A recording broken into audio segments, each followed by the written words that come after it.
Այսօր Նիկոլ Փաշինյանը դատապարտող հայտարարությամբ հանդես եկավ երեկվա գործողությունների հետ կապված ջահերով երթի այս ավանդական միջոցառման ընթացքում այրվել էր Ադրբեջանի եւ Թուրքիայի դրոշները, դատապարտեց այս գործողությունները, դրանք որակեց անպատասխանատու եւ սադրիչ, նախ այս իր արձագանքին դուք ինչպես կմեկնաբանեք, արձագանքեք, ինչ է կարծում, ինչու որոշեց նման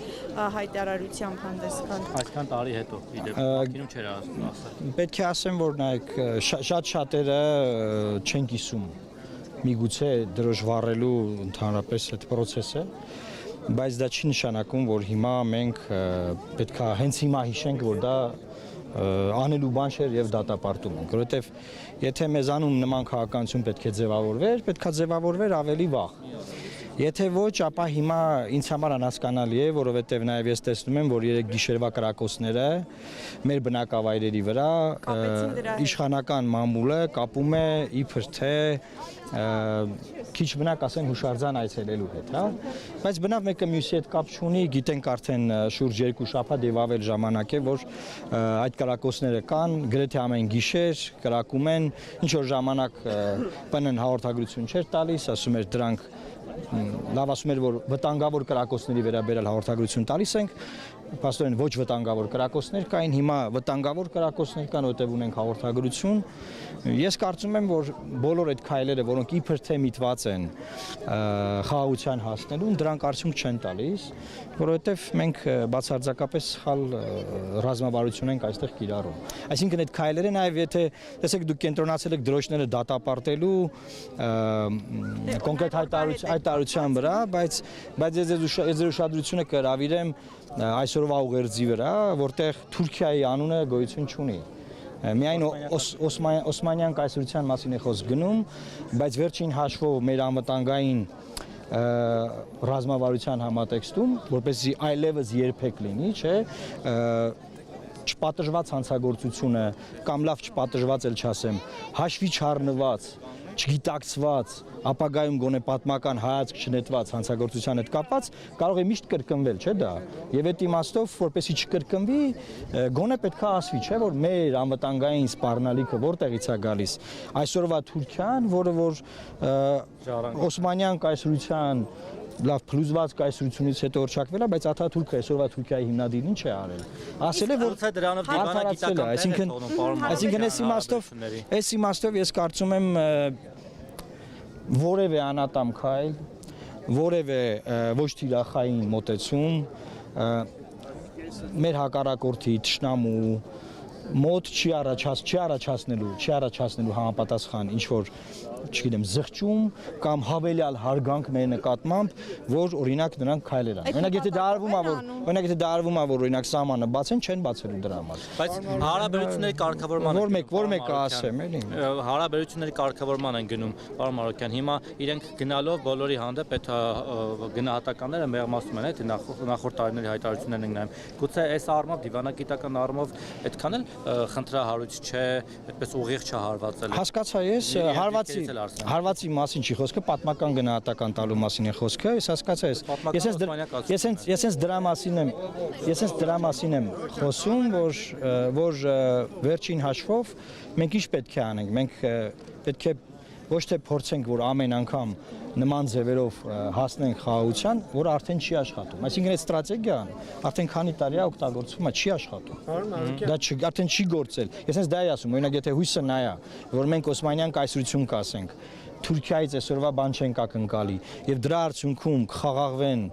մեր հարևանները, թշնամիները եւ վերջապես այս տարածաշրջանում խաղաղություն կտիրի, այդ ստրատեգիան, այդ ռազմավարությունը չի գործում։ Պարոն Մարոկյան, դուք Նիկոլ Փաշինյանի քննադատներին եք միացել, բայց ի տարբերություն, հա, արմատական դիրքերից հանդես չեք գալիս, սա հարց է առաջացնում։ Հիմա դուք արմատական ընդդիմություն եք, թե ընդդիմություն չեք եւ ինչպես եք պատկերացնում Նիկոլ Փաշինյանի հեռացումը իշխանությամբ, իմպիչմենտի գործընթացով, որը կարծես թե սկսվում է նախաձեռնվել փողոցային պայքարով եւ որ դիրքում եք դուք դիրքավորվելու։ Ուրեմն արմատական ընդդիմություն ասելով ինչ նկատի ունեք, օրինակ Այն շենքեր գրավելու Արմատական չէ, արմատական ընդդիմությունը նրանք են, ովքեր հահահի են անում ամեն հարց ու պատասխանին վարչապետի հետ,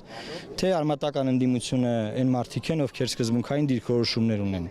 Հիմա դուք ընդդիմության դատավորը չէ, ես էլ չեմ։ Ժողովուրդը կդատի, ով արմատականով չէ, ես ինքս նաև ասեմ ձեզ, ես եմ ներկայացի ժողովրդի։ Ասեմ ձեզ, ես չգիտեմ, որ հանրագիտարանով է դա կամ որ բառարանով է դա ձևակերպված արմատական ընդդիմություն է։ Պարոն Մարոկյան, Մարդիկ կտեսնեն, ով է նոյեմբերի 9-ի հերացման ինչ եղանակ եք տեսնում կամ տեսնում եք ընդհանրապես։ Նիկոլ Փաշինյանի հերացման եղանակը, ինչպես 21 թվականին է այդ հնարավորությունը բացվել, բայց ժողովուրդը չի օգտագործել, դա բացվելու է մեկ էլ հաջորդ ընտրությունների ժամանակ։ Այս փուլում ես չեմ տեսնում արտահերթ ընտրություններ,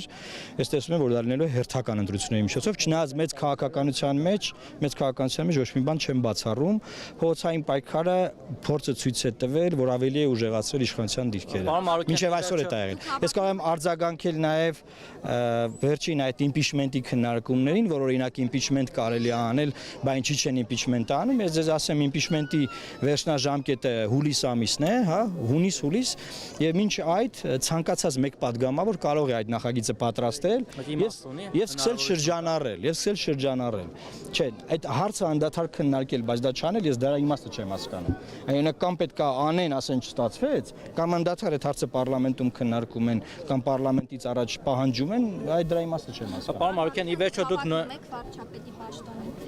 Եթե ես կլինեմ որևէ դաշինքի կամ ուժի վարչապետի տեխնացուն, ուրեմն կհավակնեմ։ Քանի որ ընտրություններ չկան, քանի որ հիմա ընտրություններ չի, կարծում եմ դա այնքան։ Ես ունեմ լուծումներ, հենց հիմա ես այդ լուծումները ունեմ։ Օրինակ, եթե հենց հիմա ինձ օժտեն ժողովրդի լիազորությամբ, որ ես գնամ բանակցելու, լուծումները կլինեն, բայց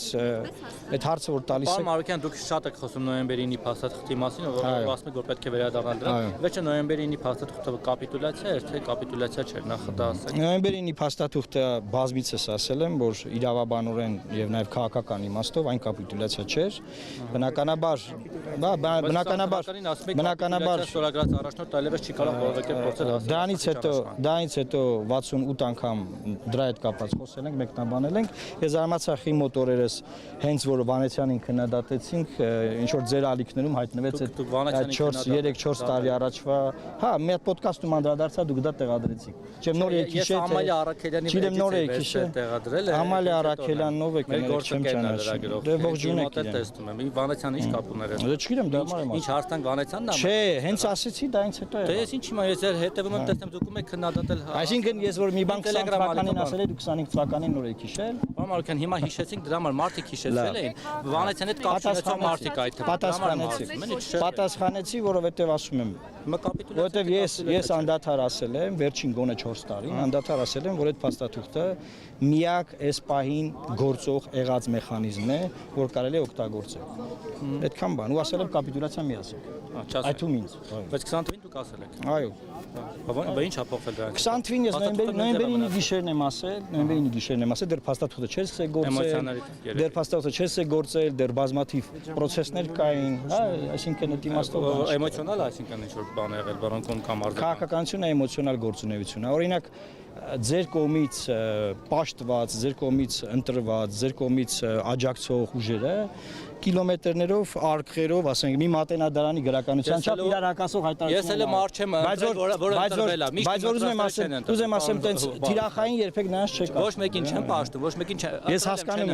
հասկանում եմ ինչու եք դա։ Չեմ ունեցել երբևէ։ Ունեցել եք այսօրվա իշխանությունը ընտրված է։ Ես չեմ։ Սա ինձ առաջ էր ընտրվել։ Բարեբախտաբար ես չեմ։ Այսինքն 18 թվականին էր ընտրվել, 21-ին էր։ Չէ, դուք չեք ընտրել, բայց ընտրված է։